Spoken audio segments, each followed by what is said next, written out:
being able to not be in detriment, to being able to understand whatever level of understanding you can have, that the experience that humanity is having is not the experience we were to have. It was not the intended experience. We weren't supposed to be just walking around complaining, cowards, cursing everybody out.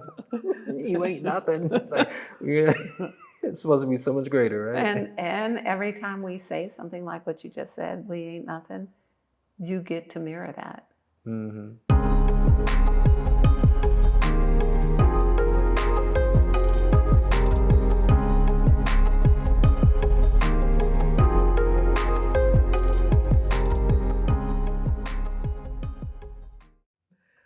Welcome to Call for the Truth. I'm LaOta of the Sun, and this is Tarvars of the Sun, and we welcome you today to our discussion. We're going to be discussing elevation and how to get there through the 8 C's.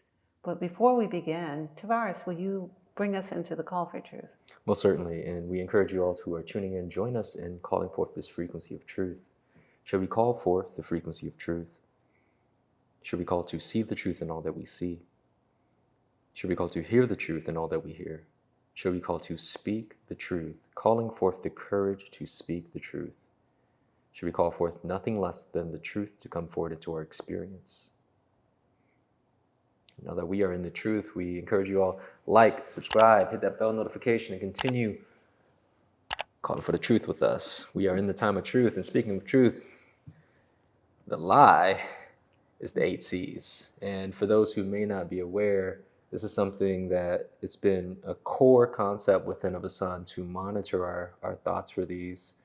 And may I share about these C's? Yes. I'm going to see if I can do it from the top of my head, because Okay. the C's have evolved. Check this out. The C's started off years ago, over a decade ago. It was 3 C's. Now we're up to 8. So the increase is real, but monitoring our thoughts for each one of these are so important to sustaining our elevation. And the C's are complaining, criticizing, condemning, coveting, comparing, cowardice, cursing, coveting. You did coveting. I did. All right, let's try it. Did I do comparing? Yes. Did I do complaining? Yes. I'm just going to read from my notes. You see what I mean?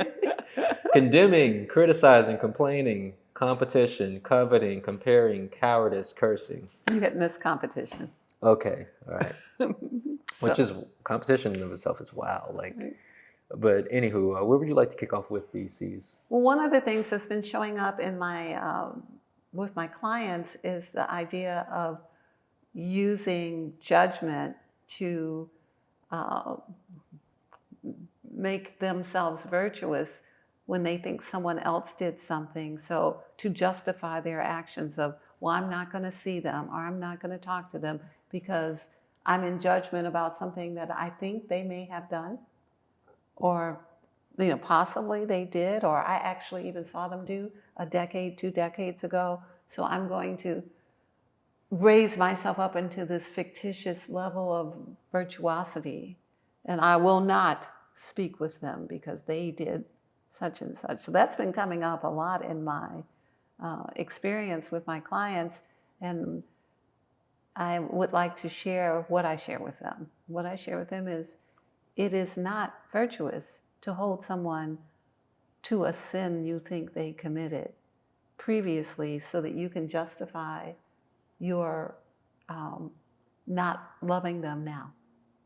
That is not an appropriate action. Judgment is like a ricochet.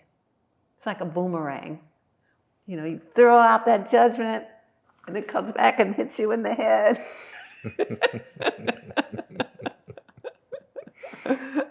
Judgment is one of those kind of things that we do in our world, and has been done to us. People look at us and they judge us. You walk into a restaurant or you walk down the street and you can feel people's categorizing and judgment. This is very anti-life, very negative. Yeah, but I feel like the judgment that you're speaking of leans into the idea of condemnation. That's C, where it's not just, because judgment can be loosely like, let me judge the character of this person. Does this serve me? Almost within the realm of discernment. But then there's, in detriment, where again, people don't even realize what's happening in the exchange. When we're just walking past people, and then the thoughts that we have that we send, and not recognizing, oh my gosh, I'm literally suppressing them. I'm placing an overlay on them that they are less than. Well, and I don't even know them. More succinctly, you're moving into self-imprisonment of self-limitation. Like, I think this thing, and now this thing is the body of knowledge that I am interacting with. Yeah. Where now I can't be more expansive to see that this person is like world class. Because I looked at how they were dressed, or I looked at how they had their hair, or I looked at who they were with, or I saw their children acting up, or whatever it is. This one tiny piece of data. Yes. And I'm inflating the data. Yes. And then that's going to be my perception and the story that I'm going to paint of the person. That's messed up. And we all have had that experience of looking a certain way in a certain environment where there was this labeling taking place. I think I love what you said about condemnation. That is there, but what is in elevation is discernment. Discernment is a much higher level where let me just withhold judgment and condemnation and let the information come to me so I can discern whether this is someone I'd like to interact with. Is this a new opportunity? Did the universe send me this golden nugget? What's going on here? So I think that's an interesting point, because I can see how when we're in the C's, we could be, again, pushing away, specifically in this instance, potential opportunities that we never know how the universe works, right? And who it will work through, who will be a willing vessel to be a co-creator for your manifestation, but you too busy judging what they got on, or how they, like you say, how their hair is, or the way they're talking. Yes. And it's a self-imposed limitation, thinking we're doing something to them, but we're really doing something to ourselves. So I can see that, the connectivity with oneness. There's even more connectivity. So it also moves into competition. The idea of condemnation, the idea of judgment, also moves us into being in competition. Well, I wouldn't do it that way because I am this way, and I understand, all that. From my point of view, from my perspective, none of that is real. Perspective, point of view, all of that is just a way to categorize your way to limit yourself. The idea would be to gather information, to feel into it, to call forth the frequency you want so that wherever you walk, you're in the right frequency, to understand that the universe is moving you towards your exaltation, even if there's a hiccup in the road. So this idea of competition is that I wouldn't wear that, or she don't look as good as I do, or he don't have whatever, there's this, that's included in judgment. That's included in condemnation. That's included in, so all of the C's really work together. That's included in coveting, like, ooh, I want what they have because they don't deserve to have it. That's competition and coveting. And judgment, and it's everything. It's all interconnected. You often say you break one law, you break them all, and I can see where there's a chain of events that one can spiral into. I'm going to take it into another direction. So these C's, from my understanding, they were first introduced to those with another sun through DNA activation as a way to sustain a higher dimensional experience. Would you speak a little bit about how engaging in the C's, I think is obvious, but let's just take it there. Engagement in the C's keeps you out of your higher dimensional self. So a little background on to reconnect the energetic aspects of the 12 strands of DNA that have been removed from humanity in the third dimension. We are, in fact, we are genetically modified beings. That's right, you're GMO. Yes, we are genetically modified beings that were designed with 12 strands of DNA and currently have 2 strands as the mass of humanity. However, after the Humanic convergence in the late 90s, the opportunity for humanity to bring back the strands of DNA, that information became available. And we started this process shortly after that, where we connect the energetic strands that existed in the blueprint. However, the understanding that people have is very limited. So to connect the strands is one thing. For you to replicate the strands is another thing. So replication takes place through obtainment, elevation, and being in higher frequencies. So even if you have energetically connected what has been disconnected, the ability to replicate, make more strands, and access the greater bandwidth of information, so we can reach the higher realms, so that we can speak to our ancient ancestors who are off-world, who are our cosmic heritage.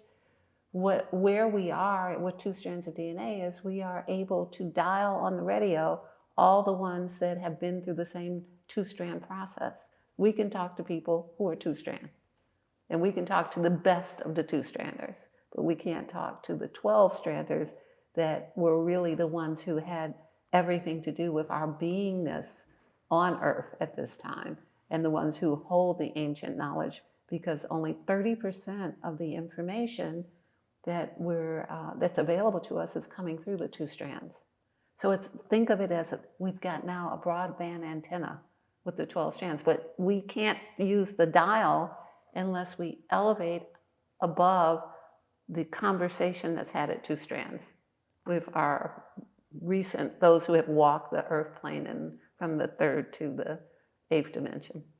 So I don't know if I got everything in there or not. I mean, I feel like you took it in a different direction, but the idea of understanding more of what we are, the context, I think is always important, where we see that something has happened to us, and that's something that has happened to us, the GMO, as you say, somewhere within the process of that, our thinking, or our perception of self, as well as our other selves, are distorted, which we again label as the 8 C's. Yes. And it keeps us from operating, I would essentially say, in oneness, or within a sense of wholeness within ourselves and that relationship with other people. But that everything that you shared, I think, gives the background context, I almost want to say historical, even though you didn't go into like, this would happen in Atlantis and this and that. But yes, I mean, people need to have the foundation.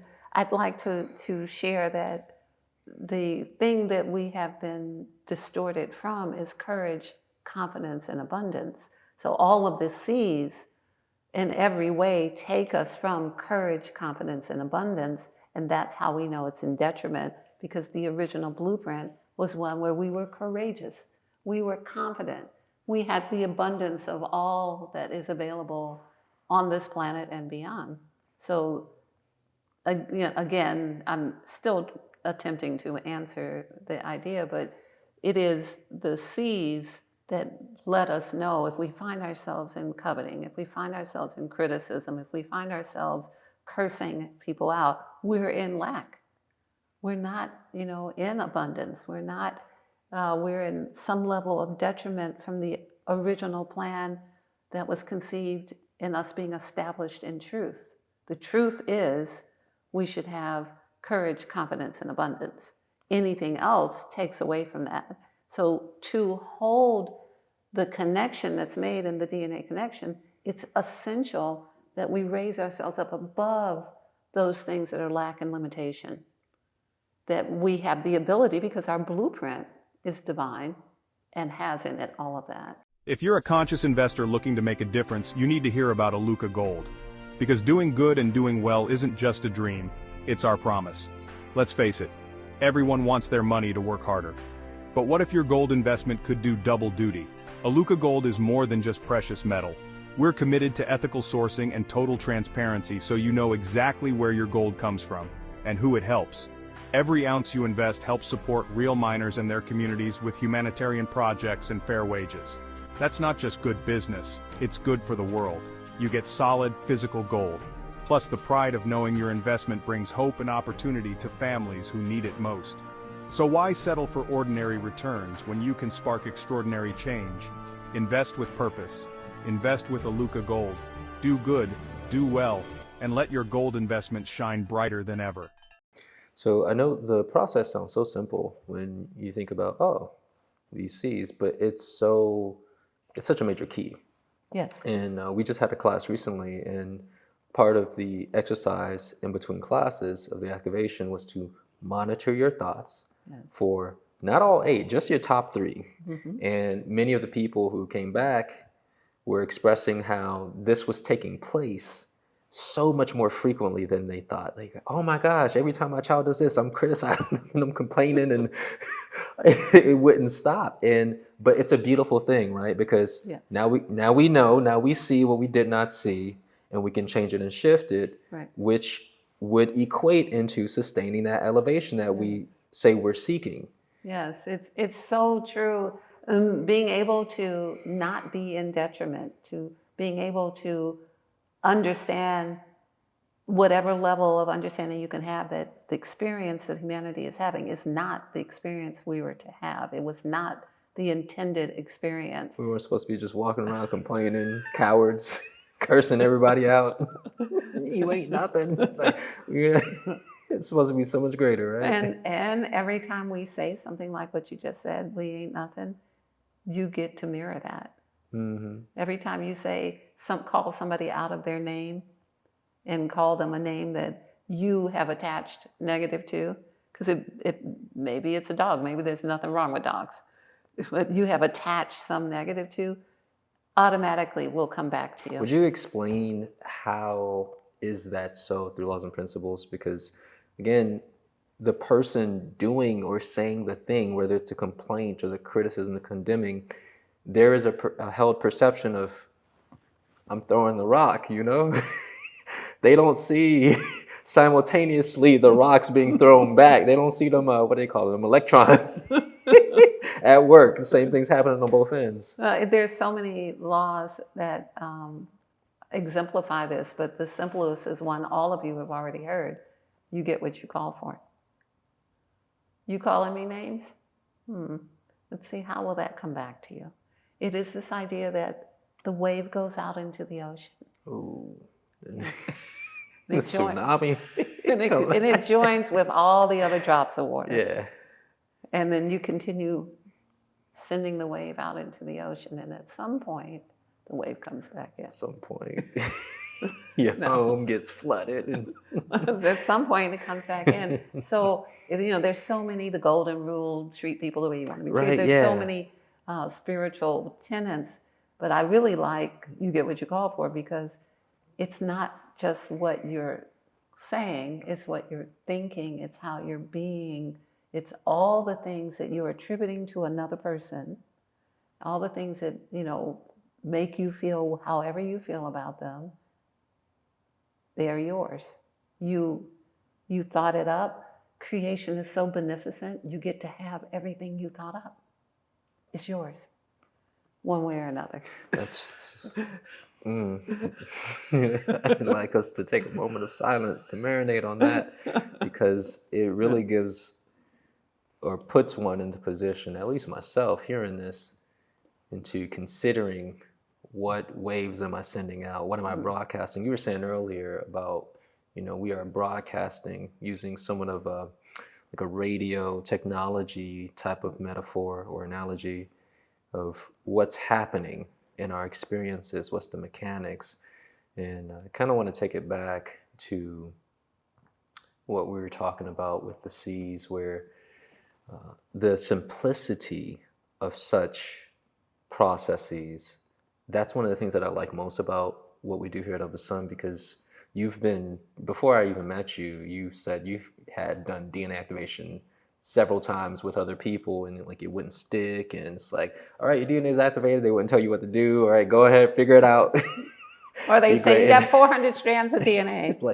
But see, this is my thing with that. What does that even look like? How is that measurable? What is observable within our experience to show, okay, I know I got 400 strands activated because this is what my reality is showing. This is one of those kind of political things like, I saw the reports, just believe me. No, I'm unwilling. I cannot, because I do not feel congruent. But that's how Yeah. that's how it happened. I mean, if you're asking what my experience was that someone would take just my word for it. Yeah, would say, yeah, that make you feel good? Good, Yeah. just keep paying me. Yeah, it was like that. Yeah. So that is what inspired me to go deeper, and then through that deeper exploration, because you do get what you call for. I called for clarity. I called for understanding. I called to know further. I wanted to know more. I wanted to help myself and help other people. The clarity that replication was the key. Yeah. That yes, you must be connected, but if you don't stay highly vibrational, how can you expect to be highly vibrational? Yeah. How can you expect to gain levels of obtainment, to talk to those who are your cosmic relatives, if you're on a bandwidth that you can only talk to the local radio station? This is SRP. And you're doing it. So again, the simplicity of sustaining the elevation or the replication process, that's Yes. one thing that I like, because what I've seen out there, it's a little convoluted. And, you know, you got to spin around 3 times under the full moon, throw chicken bones in the air. But again, the replication portion is not really spoken of. It's just you're activated. And then what I've seen is it leaves room for delusion. The whole process leaves room for delusion if you think you have no responsibility in your growth. Yeah, because they think that, all right, they've activated my DNA. I'm there. Yeah, I 100 paid my 100 plus strands. $333, Yeah, which them- is what they used to charge. They hit you with them angel numbers. Hit you with I know how to get them. Yeah, because angel that numbers. carries its own morphic feel Yeah. of like, ooh. It's Yeah, like, I'll pay that. That's And- a sign from the universe. $333. or they paid $333, and they were wearing white. They had a hair wrap. What? A turban on, it was white. Like, I'm down with this. Yeah, that's part of that's delusional confetti. You know, that's like this confetti falling from the sky. You know, I'm trying to stop laughing. but in the process that we do, and that you are now the facilitator for, what we hope to do is affirm through the laws and principles. The laws and principles share with us that we must work towards our own salvation. That's right. That self-preservation is the first law, speaking of laws and principles, and that to preserve ourselves, we cannot expect the person who had 333 in their price, who wore the white turban, and who showed up and told us we have 400 strands of DNA, of which we were only supposed to have 12, that we cannot expect that they will take us to nirvana. That it is incumbent upon us to raise ourselves above the irritation, above the suspicion, above the things we think are being taken from us, to raise ourselves above that so that we know we're the responsible party in our own experience. It is only us. It's your DNA. Yeah. When we say we will activate your DNA, the operative word is your DNA. Yeah. You know, like, so we are in that process, and we do that work, but it is incumbent that in any spiritual practice or in any non-spiritual practice, it's still on you. It's still on you to position yourself to receive. Yeah. It's still on you to position yourself to know that you have a part in it. It's still on you to know that with your cooperation, all things may happen. Without it, maybe not.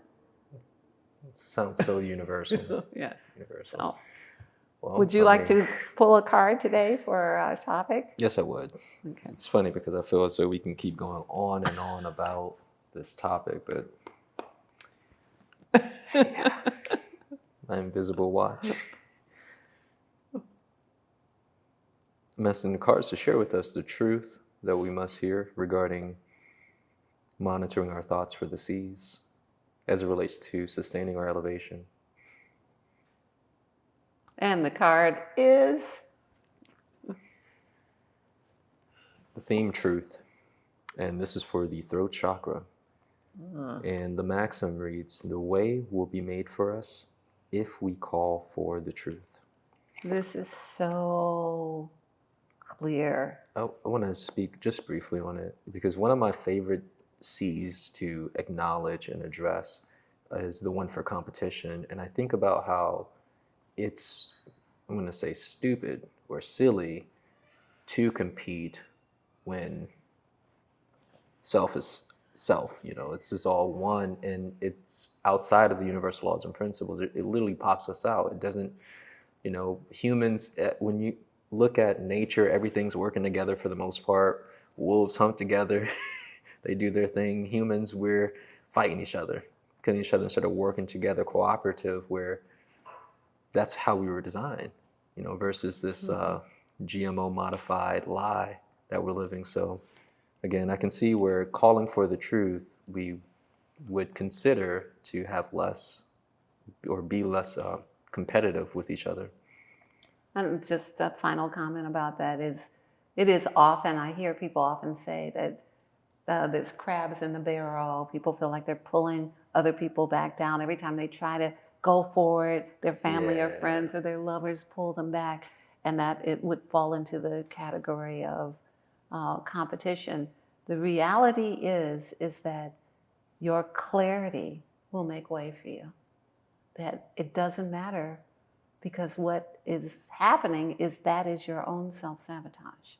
You have not fully gained the clarity that makes the fear of people being competitive irrelevant. That deep inside of you is the self-sabotage that you have manifested. It doesn't mean it's not true, but you have manifested people around you who are showing you that. Like, I don't want you to do well. That's you. That's your own sabotage.